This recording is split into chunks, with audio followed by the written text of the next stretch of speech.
Thank you, everybody, and wonderful to see so many of you interested in the arts, because the story that I have today, whilst painting for you a global picture, is going to demonstrate quite a few constraints as well as the affordances that are evident in some of the policy. So just to commence with, to put the arts within a global context, perhaps a starting point was the first World Congress on Arts Education that UNESCO hosted in 2006 in Lisbon in Portugal. That was a pivotal event in many ways. Not only was it a recognition by UNESCO of the importance of arts education within its creativity agenda, but in bringing together arts educators from across the globe, it also provided the forum in which a global organisation for arts education, the World Alliance for Arts Education, was founded. The World Alliance for Arts Education is made up of the Presidential Forum of IDEA, which is the International Drama in Education Association, ISME, the International Society for Music Education, INSEA, which is the International Society for Education and Art, and WDA, the World Dance Alliance. Those four groups came together initially without the World Dance Alliance in 2006, and the World Dance Alliance joined around about 2008 as part of the World Alliance for Arts Education.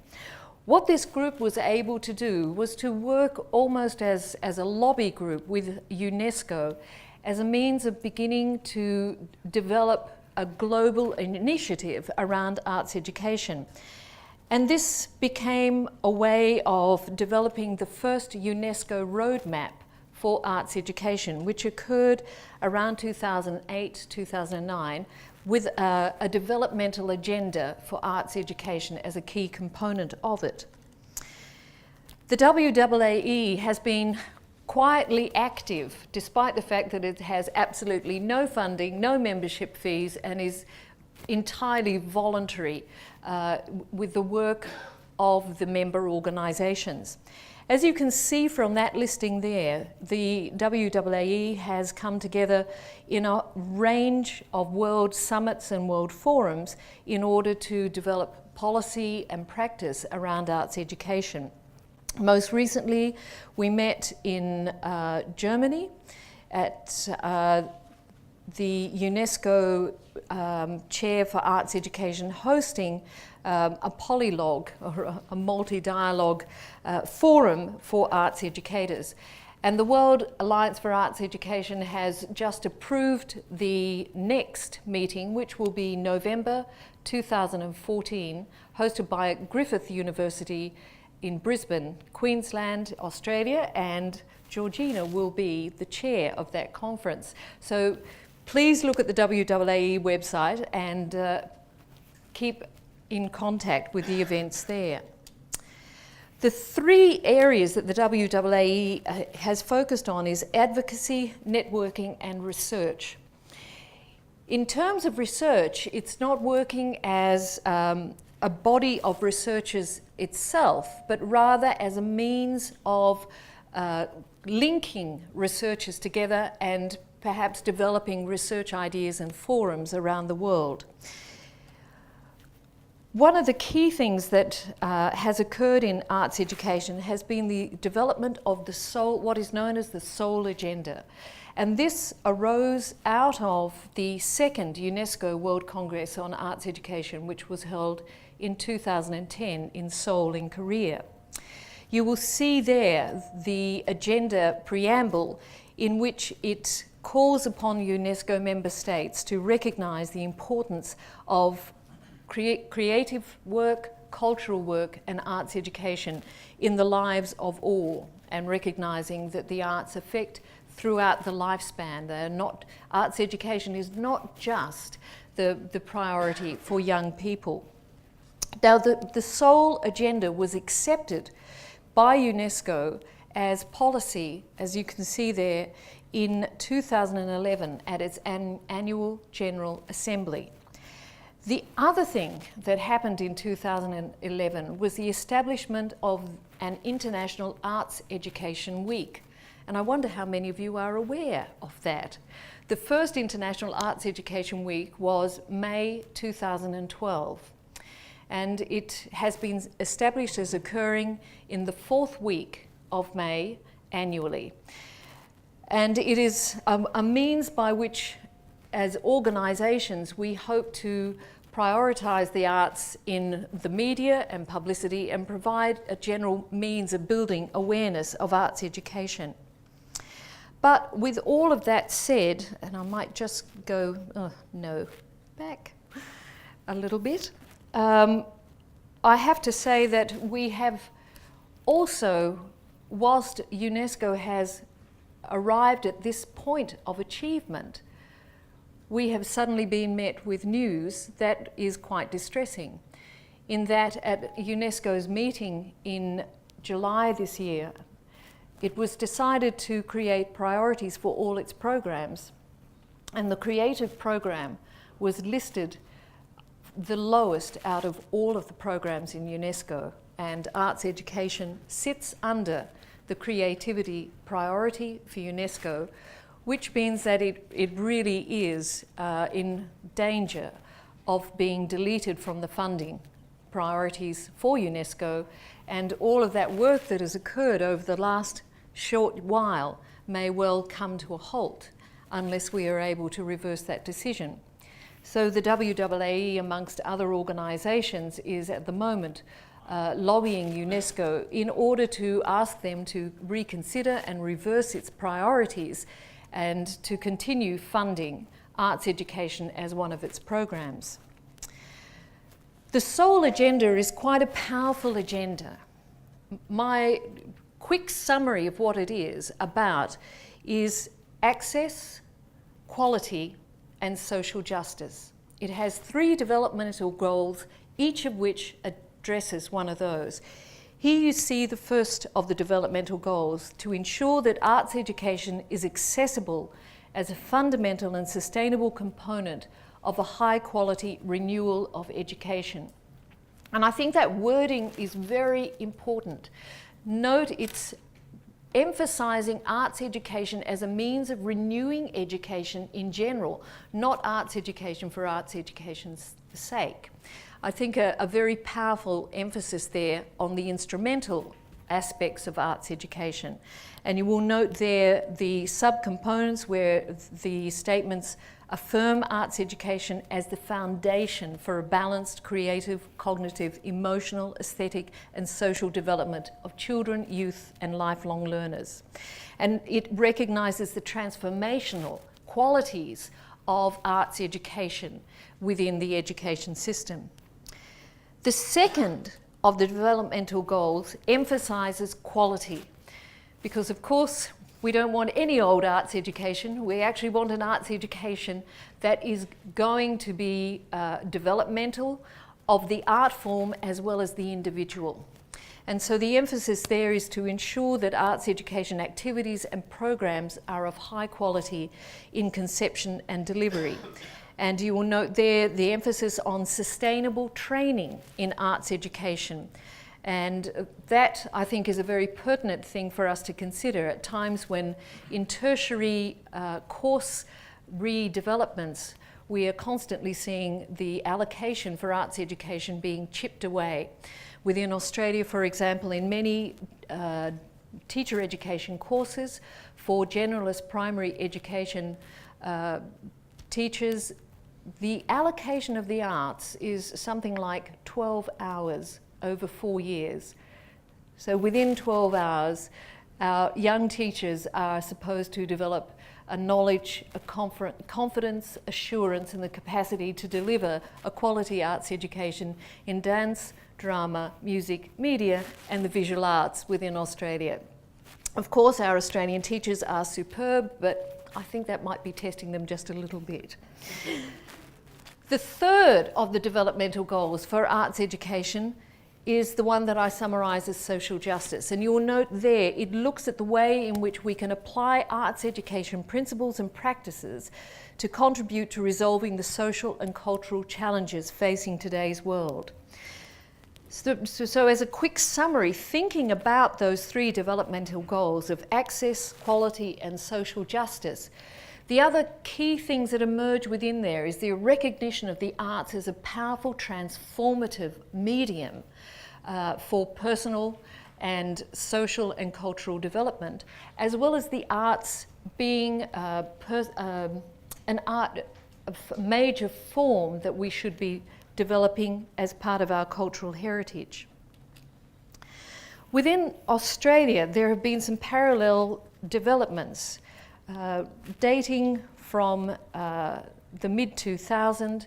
The federal government within Australia committed to a national curriculum across all subject areas. Initially, within that national curriculum, the arts were not included. Surprising.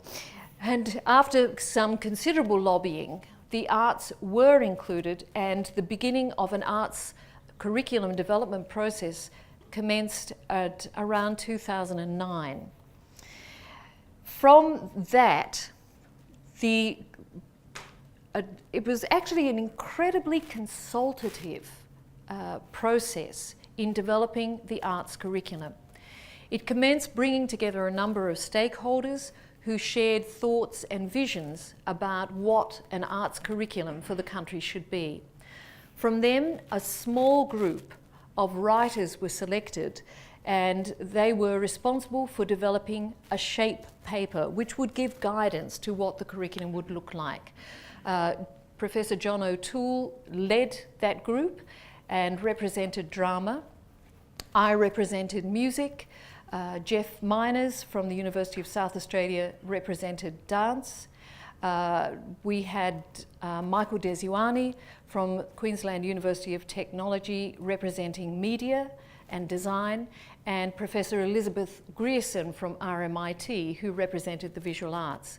We worked together for some 2 years, really, in bringing that shape paper together. A first draft was written. This was then sent out for consultation around the country.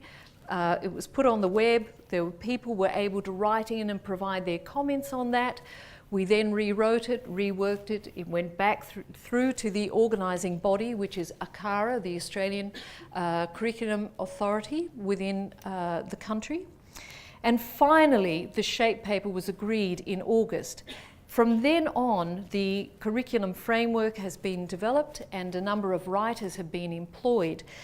And again, an intensely consultative process whereby those curriculum documents have gone to state and territory representatives, been put on the web so that people are able to give feedback within the documents. Where we are now is we thought that we had got to a final document, and well, a final document was presented to the Ministerial Council, and as you can see, it was endorsed by the Minister of Education in July 2013, very recently, and it was endorsed with a slight caveat that there would be some minor modifications made that were requested by one state. So the document had not been released. From there, Australia has since gone into federal election mode. We currently have a caretaker government in place since August 5th, so very recently after the approval by the ministers. The federal election is Saturday. And we're all wondering what's going to happen on Saturday, though there do seem to be some very strong indications of what might occur on Saturday. For the arts, we are really not sure what's going to occur. The curriculum process was supposed to be a sort of bilateral agreement across all parties within the country, so we are hoping that the curriculum process will continue to unroll as originally planned. I actually had an email last night which told me that the Australian Curriculum for the Arts has just been placed on the website of AARE, and so it is available for public view, but where it will go from there, we're actually not all that sure. In another aspect of the Australian scene, the Australia Council for the Arts, the major funding body, released Creative Australia, which was a national cultural policy. This was an extremely important document. It's the first cultural policy document that's been released in the country since the 1990s. So it's been long awaited and a critical development. And you can see there the 5 priority areas that have been put in place for that cultural document. It was released by the Minister for the Arts in March this year, who not long after releasing the cultural policy initiated a leadership challenge with the result that he was no longer the Minister for the Arts very shortly after that challenge. And we're not quite sure where the Creative Australia is going to go. So you can hear this is an extraordinary story of politics and policy and at a global level and a national level. So where we are, as you see, we have a caretaker government in place as of August the 5th, and we are awaiting developments in the cultural arena within the country. Just before I finish, we seem to be in a state where we have advanced the arts at a global level and at a national level quite rapidly, but I see things beginning to stall.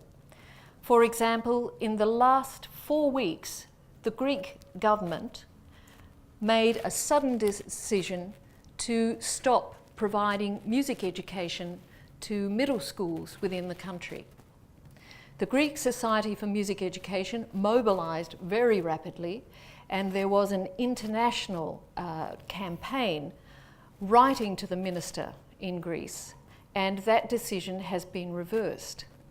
So that shows the power of advocacy and of campaigning, that protesting and putting arguments to a government can effect changes in decisions.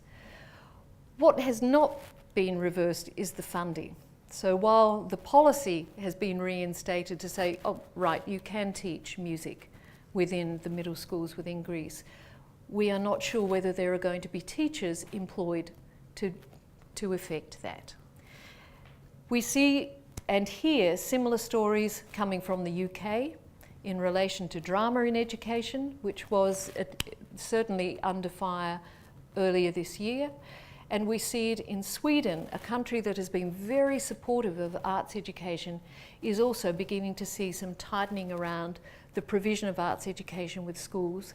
And I think we are actually in a period where, having made enormous advances, we are suddenly stalled. And as a group of arts educators, we may need to think more laterally about how to get around this particular roadblock. That is perhaps one of the advantages of arts education. We have to think laterally, and this will certainly be an instance where we must. Thank you for your attention.